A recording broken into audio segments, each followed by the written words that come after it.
L'extrême droite s'implante dans le paysage politique portugais et devient la troisième force du pays à l'issue des élections législatives. La Suède devient officiellement le 32e pays membre de l'OTAN et met ainsi fin à plus de 200 ans de neutralité. Les importations d'armes ont plus que doublé en Europe entre 2019 et 2023. Par ailleurs, la France est désormais le deuxième fournisseur d'armes au monde.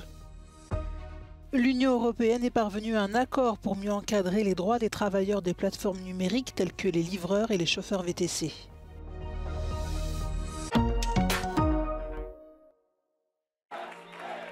En l'espace de 5 ans, l'extrême droite s'est imposée dans le paysage politique portugais. Chega a obtenu 18% des suffrages lors des élections législatives anticipées de dimanche et devient ainsi la troisième force politique pour une formation qui ne comptait jusqu'à maintenant qu'un seul député. Les analystes voient dans ce succès le signe d'un mécontentement des électeurs à l'égard des partis traditionnels. Portugal, neste momento, já não foge àquilo que tem sido a tendência em alguns países europeus, onde há crescimento da direita populista, radical, extrema-direita, mas eu não sei se todos esses, como até reconheceu o líder do Partido Socialista ontem à noite, eu não sei se todos as pessoas que votaram no Chega, 1.100.000 que votou no Chega, se reconhecem algumas das coisas, ou nessa família política da extrema-direita. É seguramente, isso eu vejo como voto de protesto. Há uma grande insatisfação no país. Si cette tendance se confirme, le Portugal se prépare à ouvrir un nouveau chapitre de son histoire politique lors des élections européennes de juin. Le pays pourrait contribuer au renforcement de l'extrême droite au Parlement européen. A minha expectativa é que o Chega eleja deputados que neste momento não tem e, portanto, que passa a ser uma força representada também no Parlamento Europeu, mas aí, Isabel, também é um pouco a tendência que nós temos assistido aos últimos anos no Parlamento Europeu, que é um enfraquecimento, vamos lá ver, dos partidos de centro, centro-direita e centro-esquerda, e um crescimento gradual dos extremos. La coalition de droite Alliance démocratique a remporté avec une très faible marge le scrutin de dimanche devant le Parti socialiste. Ce changement de majorité à Lisbonne aura un impact au Conseil européen qui rassemble les chefs d'État et de gouvernement de l'Union. A confirmar-se que a AD forma governo, passa a haver só 4 primeiros-ministros ou chefes de governo do Partido Socialista e, portanto, obviamente que isto terá consequências naquilo que será a política também portuguesa sobre a União Europeia. Toutefois, la composition du prochain gouvernement portugais s'annonce difficile. La droite promet de ne pas collaborer avec l'extrême droite. Or, l'Alliance démocratique ne dispose pas de majorité et le soutien des libéraux ne sera pas suffisant pour obtenir le nombre de sièges nécessaires.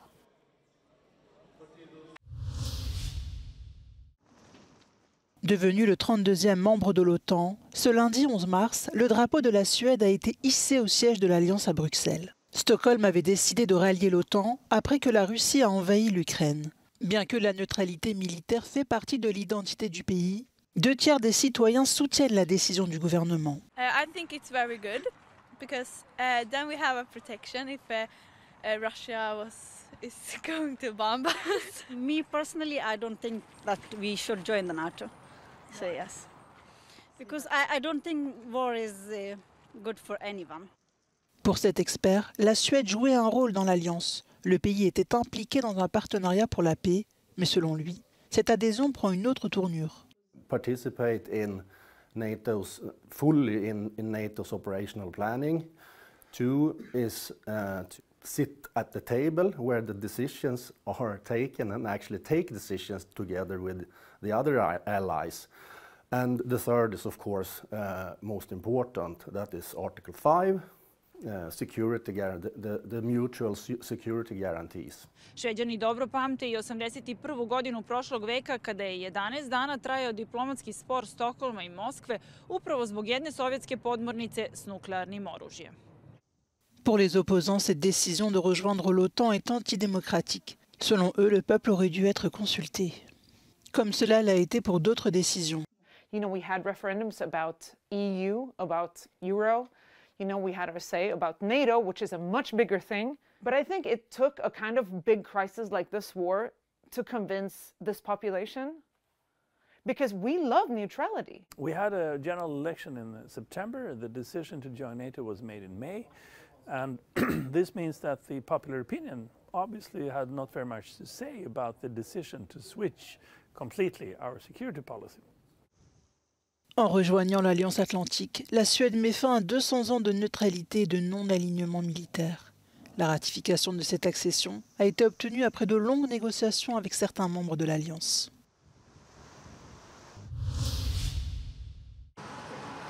L'OTAN envoie un message de fermeté à Moscou, assure le secrétaire général de l'Alliance dans une interview accordée à Euronews après la cérémonie d'adhésion de la Suède. Pour Jens Stoltenberg, l'arrivée d'un nouvel allié est un jour historique. So NATO membership for Sweden makes Sweden safer. It also makes NATO stronger because Sweden is providing high-end military capabilities, submarines, fighter jets, well-equipped and well-trained armed forces. So therefore NATO becomes stronger with Sweden as an ally. And we are also sending a very clear message to Moscow that NATO's door remains open. It's not for Moscow or President Putin to close that door. It's for NATO allies and European countries to decide on membership.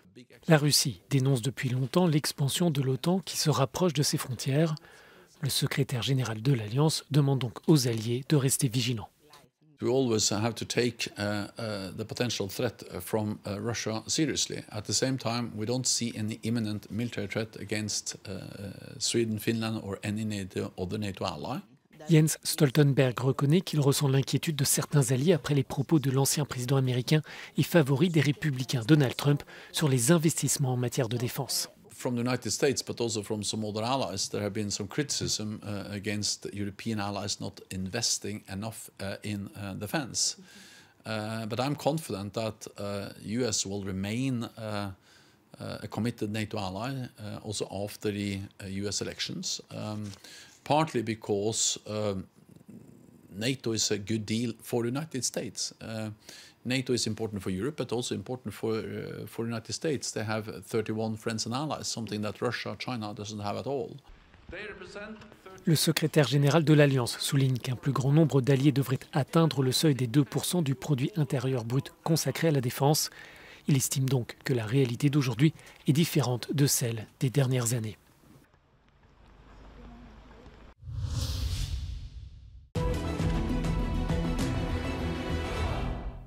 Moscow installed occupation authorities opened early voting in temporarily occupied territories of Ukraine for Russia's presidential elections on the 10th of March that will last until the 14th of March. Kremlin news via TASS reported on the 10th of March that early voting started in occupied Donetsk region, but noted that early voting in the areas close to the front line has been going on since the 25th of February.